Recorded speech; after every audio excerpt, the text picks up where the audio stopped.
Shalom semua. Shalom. Kiong hidup.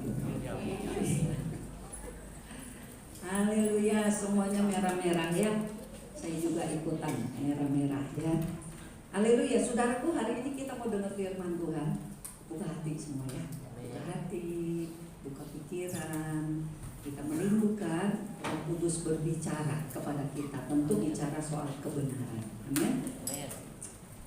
Mari kita mau buka slide kita. Hari ini kita bicara tentang tradisi Tionghoa dan kekristenan ya. Bagaimana kita yang telah menjadi orang-orang Kristen memandang semua tradisi yang ada di dalam suku Tionghoa. Jadi suku Tionghoa ini memang salah satu suku yang luar biasa ya.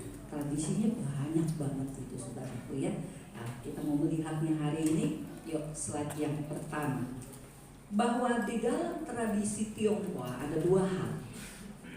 Yang pertama, kita bicara soal dimensi kultural, dimensi budaya. Ya, setiap suku punya budaya. Nah, demikian suku Tionghoa punya budayanya sendiri. Antara lain seperti membersihkan rumah. Budayanya bilang kalau ngebersihin rumah pas Imlek boleh nggak? Enggak.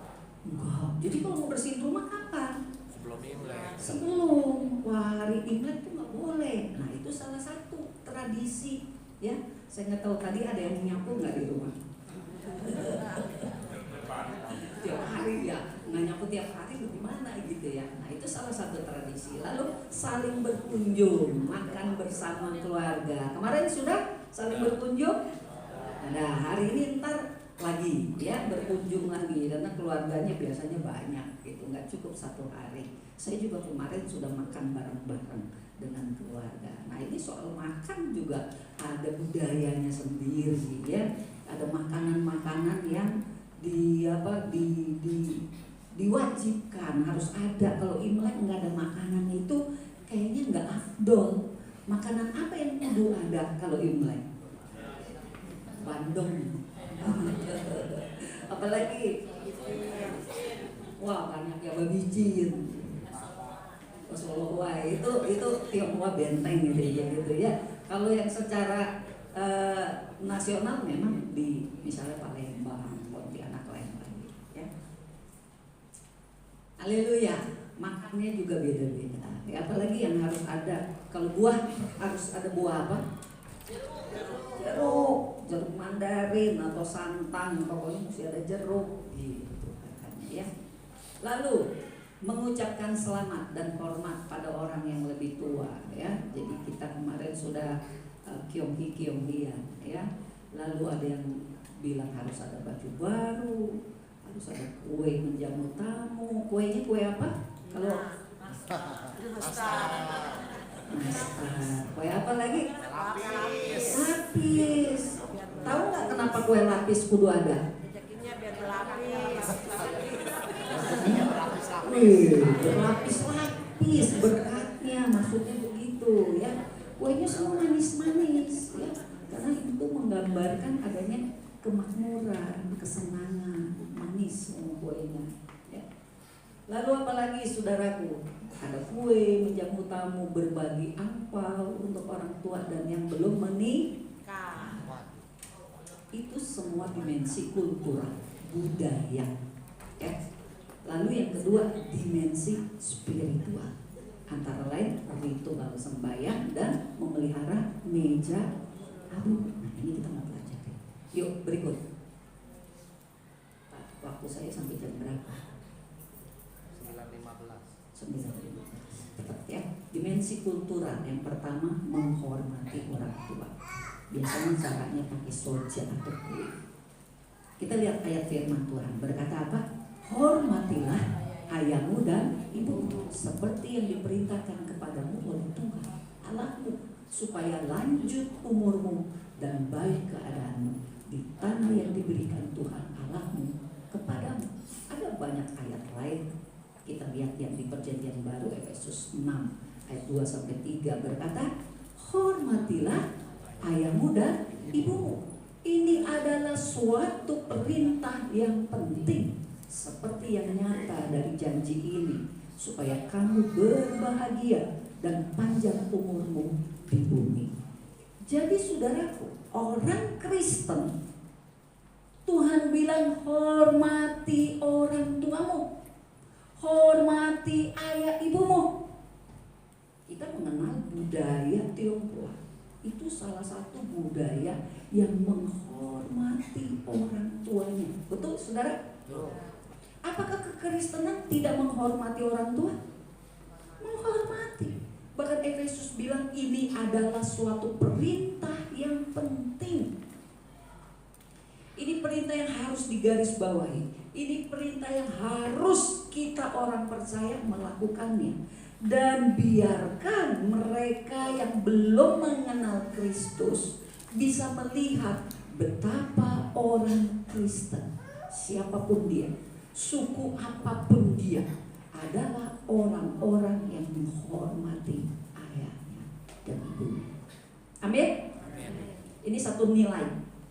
Jangan sampai mereka yang di luar Tuhan mengira orang Kristen itu gak hormat sama orang tuanya. Kita harus bisa membuktikan bahwa kekristenan mengajar kita hormat sama ayah ibu. Amin. Ini penting, nanti kita lihat beberapa hal lainnya. Tapi ayat ini kita sudah baca, karena inilah yang penting juga sebagai orang Kristen ketika Imlek ini. Apa sih yang kita harus lakukan? Pertama, menghormati orang tua. Perlu soja enggak? Sojanya begini, oke. Perlu kui enggak? Nah, itu kalau lihat sejarah kui itu cukup panjang, dan kuinya itu ternyata juga ada tata caranya ya. Orang tua kiri kanan duduk, anak-anak mantu sampai cucu itu sujud di bawah, dan nanti bergantian kui seperti itu. Saudara masih ada yang kui sama orang tua? Masih? Ada yang enggak, karena mungkin orang tua saya modern, enggak terlalu begitu-begitu ya, oke. Tapi mungkin ada orang tuanya ya, keluarga, apalagi kalau saudara adalah tadinya mungkin tidak percaya Tuhan, ada di dalam lingkungan tradisi Tionghoa yang masih sangat kuat. Contoh di keluarga saya tuh kokonya papi saya emang pendeta, tapi kokonya itu masih sangat kuat dalam tradisi Tionghoa. Jadi kalau Imlek begitu saudaraku, seperti kemarin tuh pagi, biasanya dia anak-anaknya juga 5 itu kui orang tuanya. Lalu gimana kalau saudara, saya nggak tahu nih, ini nggak ada yang ngaku, mungkin nggak berani ngaku. Aduh, gua kalau ngomong ntar gue disalahin sama ibu gembala. Ya, mengkali saudara punya keluarga masih sangat kuat tradisi. Gimana coba? Saudara akan kui atau tidak? Itu pertanyaan. Ya.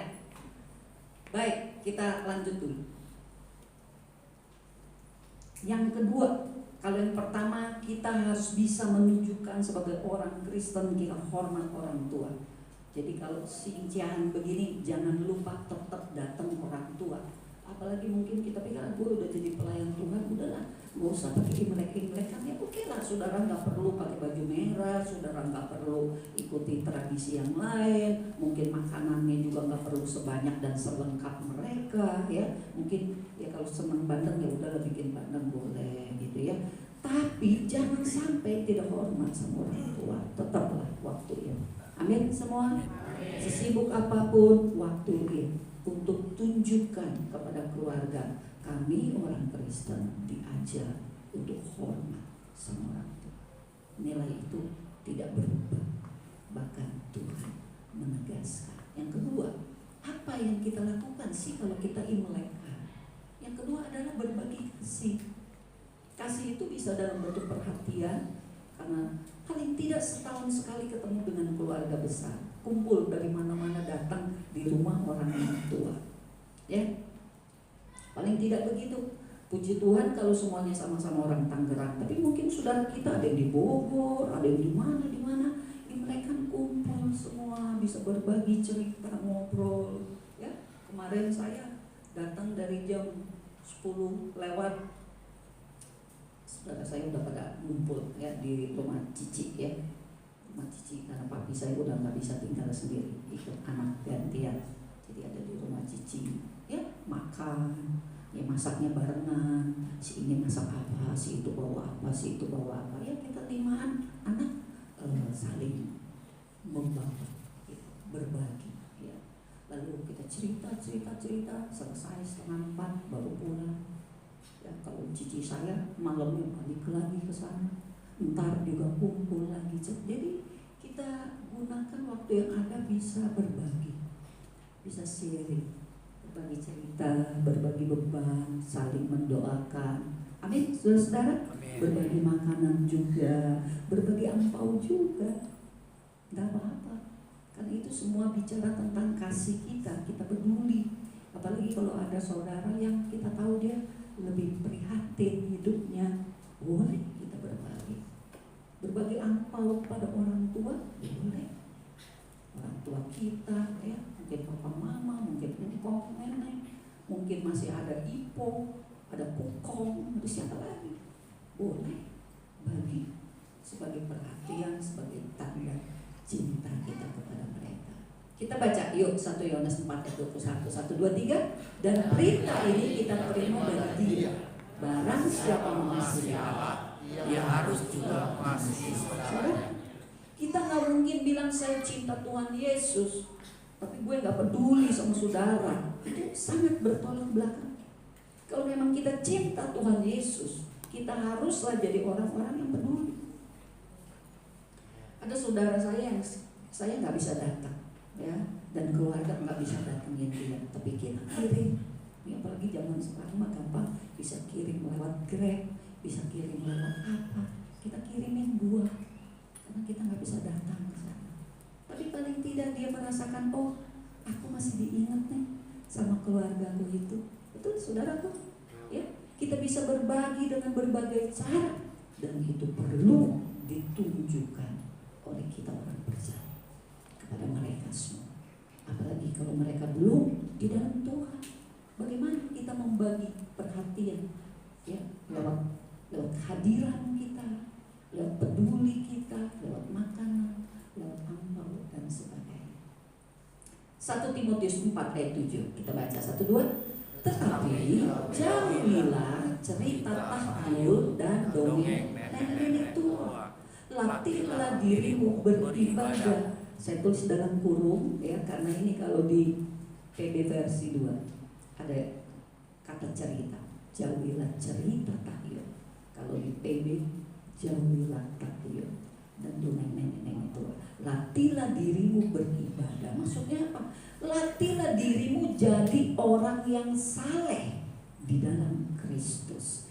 Di sini kita harus belajar mana dari tradisi yang adalah cerita tahyul.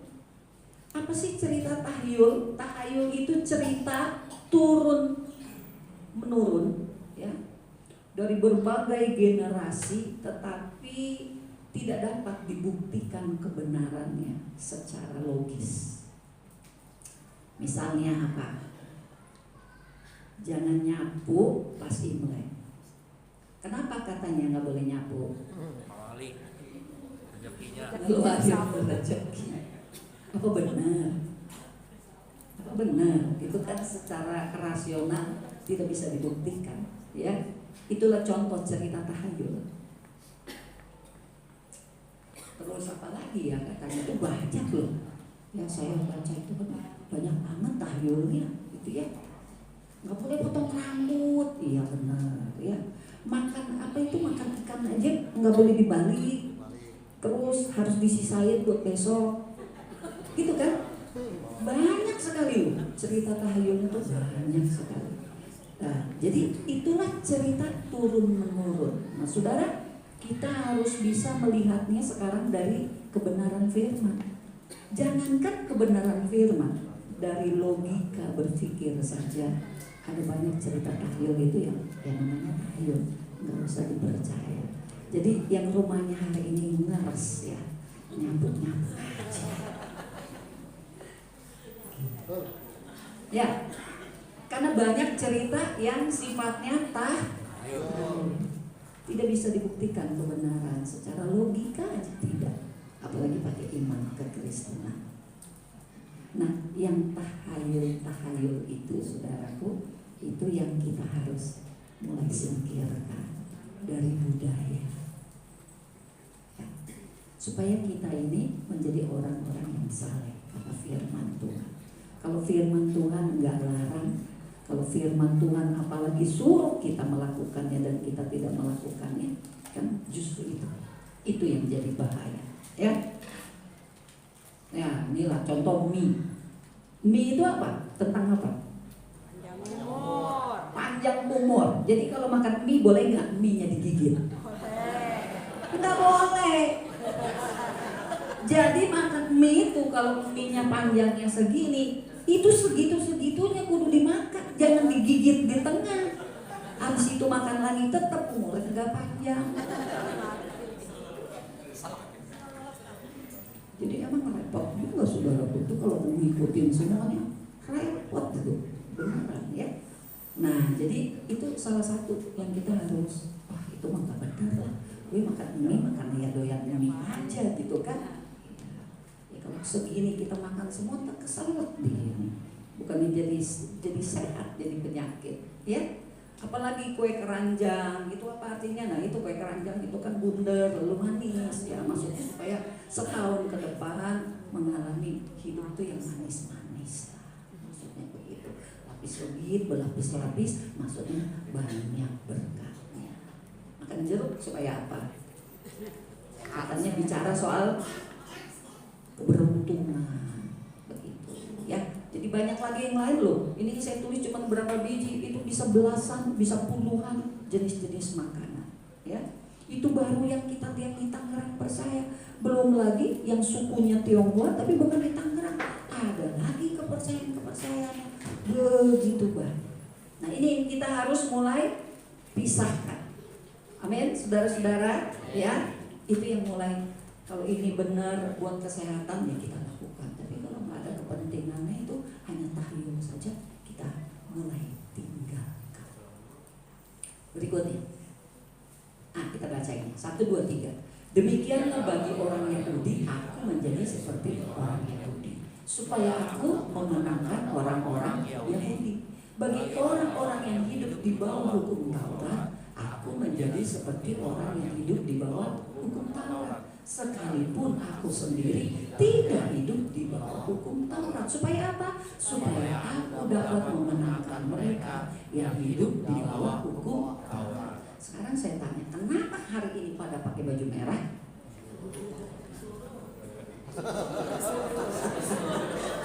Siapa yang nyuruh? Yoyo yang nyuruh. Kita tanya sama Yoyo. Ya. Kenapa nyuruh jemaat pakai baju merah? Biar cerah. Nah itu juga kan ada ceritanya. Apa ceritanya? Kenapa baju merah? Karena kain merah bikin niat ya roh jahat itu lari. Gitu kan kepercayaannya. Sekarang kenapa umat Tuhan pakai baju merah sampai saya sendiri? Gara-gara ditulis dress code merah. Waduh, gua mesti nyari baju merah. Gara-gara si Yoyo. Hari ini kalau kita baju merah, kita mempercayainya sama darah Yesus. Amin. Darah Yesus yang aku percaya. Kalau ada roh-roh jahat, aku dilindungi oleh darah Yesus. Ketika aku pergi ke rumah si A, ke rumah si B, kita nggak tahu ya apa ada yang memelihara roh-roh jahat, roh leluhur. Nanti kita lanjutkan. Tapi kita percaya ada darah Yesus. Itu satu. Yang kedua, ini mungkin saudaramu di rumah semuanya mungkin masih percaya yang seperti itu. Dari Buddhis, dari Konghucu, dari Tao, itu mereka yang masih percaya. Kalau kita sendiri yang nggak mau pakai baju merah, enggak, gue nggak mau. Pakai biar sama, enggak, gue udah Kristen. Itu kan namanya ngajak berantem. Ya. Dari sini apa yang kita belajar? Apa yang tidak menjadikan kita dosa? Nomor satu memang niat hati. Kita pakai baju merah bukan karena kita takut ada niat, ya. Bukannya karena kita yakin dengan merah roh jahat jadi pergi, enggak. Kita yakin karena darah Yesus. Amin. Tapi jika keluarga kita masih begitu kuat, masih begitu banyak yang percaya tentang baju merah, dan jangan pakai baju putih hitam kalau lagi sicia, betul nggak? Nggak boleh, coba pakai baju putih hitam. Mereka bilang, ya ini mah kurang aja. Karena mereka masih punya percaya baju putih itu untuk kematian, kedukaan. Kita jangan nantangin abang-abang kita Kristen datang ke mereka, ya kita pakai putih hitam, itu kita tidak menghargai. Nah kita perlu seperti ini, oke kan? Kalau tradisi Tionghoa bilang mereka suka dengan baju merah, kita pakai baju merah pun asal kita tidak percaya makna yang mereka katakan, itu tidak masalah. Paham saudara-saudara? Supaya apa? Janganlah mereka membenci kita. Kalau mereka benci kita, bagaimana kita bisa menyaksikan Yesus? Mereka akan menjauh. Oh, paling sebel tuh ada dia tuh, gara-gara dia Kristen tuh dia jadi belagu begitu. Hal-hal yang kita dapat, saudaraku, dalam tanda kutip ya, menyesuaikan diri dalam tanda kutip, gak usah ribut. Kita bisa melakukannya, penting kita punya makna yang tidak sama dengan mereka. Amin. Kita tidak perlu merasa berdosa, ya. Aduh, gue dosanya ya, begitu gue udah dibaptis, udah kagak boleh, jangan-jangan nih pakai baju merah, enggak gitu juga. Ya. Supaya aku dapat memenangkan mereka yang hidup di bawah, ya kalau orang Yahudi dulu mereka hidup di bawah hukum Taurat, hidup di bawah tradisi Yahudi. Nah kita hidup, ya kita punya lingkungan kebanyakan, memang ada ya yang dari tanah Korea, ada juga yang dari mana lagi nih, bukan dari Tionghoa, ngerti ya, dari tanah Korea maksudnya. Ya, tapi kebanyakan kita memang dari budaya Tionghoa. Jadi supaya kita dapat memenangkan mereka, mari kita hidup seperti, hanya untuk seketika, oke lah untuk Imlek, oke lah untuk Imlek. Ya, kalau saudara misalnya biasa dulu bikin apa itu namanya kue lapis, dagang kue lapis, lagi belum percaya, terus percaya Yesus, terus mama bilang, nanti kamu ya yang bikin kue lapis Imlek kan? Enggak, saya udah Kristen, nggak mau bikin lagi. Jangan gitu. Amin. Amin. Supaya kamu dapat memenangkan mereka. Satu kali mereka percaya Tuhan, mereka tidak mengira anak Kristen kurang ajar sama mamanya. Ya. Oke, berikut. Nah, sekarang kita masuk dimensi spiritual. Kalau di dimensi budaya tadi kita cuma ingat jangan percaya tahayul, ya, ajaran nenek moyang turun menurun. Ya. Nah, sekarang di dimensi spiritual, dibantuin Agus. Nah, di dimensi spiritual, saudaraku, pertama penyembahan dewa-dewi. Nah, ini yang kita harus perhatikan betul-betul, karena ini udah menyangkut spiritual, penyembahan kepada roh-roh. Ya, di sini kita perlu dengan tegas. Keluaran 20 ayat 3 mengatakan apa? 1, 2, 3. Jangan ada padamu Allah atau ilah lain di hadapanku. Jangan membuat bagimu patung atau berhala yang menyerupai apapun yang ada di langit di atas, atau yang ada di bumi di bawah, atau yang ada di dalam air di bawah bumi. Jangan sujud menyembah kepadanya atau beribadah kepadanya, sebab aku Tuhan Allahmu adalah Allah yang cemburu, yang membalaskan kesalahan bapa kepada anak-anaknya, kepada keturunan ketiga dan keempat dari orang yang membenci aku. Ada 2 di sini yang Tuhan katakan. 1, jangan membuat. Yang kedua, jangan sujud menyembah kepada. Nah, kalau ini jelas ya, firman Tuhan mengatakan kepada kita. Kita tahu dalam budaya Tionghoa ada penyembahan, ada sembahyang. Sembahyangnya kepada apa? Ada sembahyang kepada dewa dewi, ada sembahyang ke leluhur. Sekarang kita lihat ini sembahyang yang pertama, sembahyang kepada dewa-dewa, dewi-dewi, jumlahnya juga dewa dan dewinya banyak. Kita tidak boleh membuat